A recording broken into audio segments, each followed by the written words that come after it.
혹시 여러분은 구글이라는 거대한 회사가 처음부터 지금과 같은 모습이었을 거라고 생각하시나요?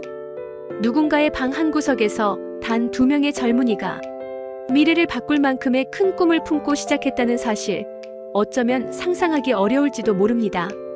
이 흥미로운 이야기를 다룬 책이 바로 구글 스토리입니다. 데이비드 A. 바이스와 마크 멜시드가 공동 집필한 이 책은 단순한 성공담, 그 이상으로 우리에게 많은 것을 말해줍니다. 이 책은 세계 최대의 인터넷 기업 중 하나인 구글이 어떤 과정을 거쳐 성장했는지를 상세하게 보여줍니다. 두 레리 페이지와 세르게이 브린이라는 스탠포드 박사과정 학생이 우정을 나누며 한 가지 질문에서 출발한 것이 구글의 신화가 되었죠. 어떻게 하면 세상에 존재하는 방대한 정보를 효율적이고 빠르게 정리할 수 있을까? 그들의 질문은 심플했지만 답을 찾는 과정은 결코 단순하지 않았습니다. 처음 작은 착오에서 시작된 구글은 획기적인 검색 알고리즘, 페이지 랭크를 중심으로 세상을 변화시키기 시작했고, 이후 수많은 어려움과 도전에 맞서며 서서히 지금의 자리에 이르게 되었죠. 냉혹한 경쟁 속에서도 기존의 틀을 깨고 전혀 다른 방식으로 접근했던 그들의 이야기는 정말 흥미진진합니다. 책에서 이야기하는 구글의 성장은 단순히 기술과 비즈니스의 성공만을 의미하는 것이 아닙니다. 그들이 지속적으로 고수했던 가치 중 하나는 바로 세상을 더 나은 곳으로 만들자는 철학입니다. 구글은 단순히 돈을 위해 움직인 회사가 아니라 사용자와 정보를 최우선으로 생각하며 새로운 기준을 제시했습니다. 또 다른 중요한 메시지는 혁신을 두려워하지 않는 자세입니다. 끊임없이 시도하고 실패를 두려워하지 않은 그들의 도전 정신은 현재 우리가 접하는 다양한 구글 서비스, 예를 들어 구글 지도나 유튜브, 지메일 같은 플랫폼의 시작점으로 이어졌습니다.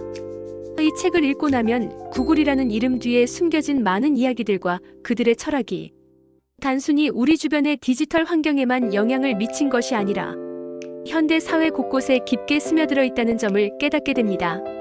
특히 더욱 창의적인 사고방식과 긴 안목으로 세상을 바라보는 것이 얼마나 중요한지를 느끼게 되죠. 단 한 번의 실패가 아닌 앞으로 나아가기 위한 밑거름이 되어야 한다는 걸 구글의 사례를 통해 다시 한번 배울 수 있습니다. 다른 사람들은 이 책을 통해 구글의 내면을 알게 되면서 기존의 성공 신화가 그저 운에 기대지 않았음을 확인했다고 이야기합니다. 그리고 한결같이 강조하는 것은 이 작은 이야기들이 우리 모두에게도 영감을 줄 수 있다는 점입니다. 실패를 두려워하지 않고 스스로의 질문을 가지고 끊임없이 탐구하다 보면 그 끝에는 놀라운 결과가 기다리고 있다는 것을 사람들은 말하고 있죠. 여러분은 이 이야기를 듣고 어떤 생각이 드셨나요? 구글의 이야기가 여러분에게 새로운 시각을 제공했나요? 아니면 다른 부분에서 영감을 받으셨나요? 댓글로 여러분의 의견을 듣고 싶습니다. 이 책을 읽어본 분들이라면 더욱 풍성한 이야기를 들려주세요.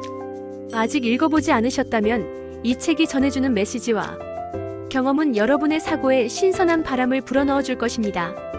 구글의 도전과 혁신의 과정을 통해 우리도 지금 당장의 한계를 넘어 더 큰 가능성을 상상하고 시도할 수 있다는 용기를 얻지 않을까요?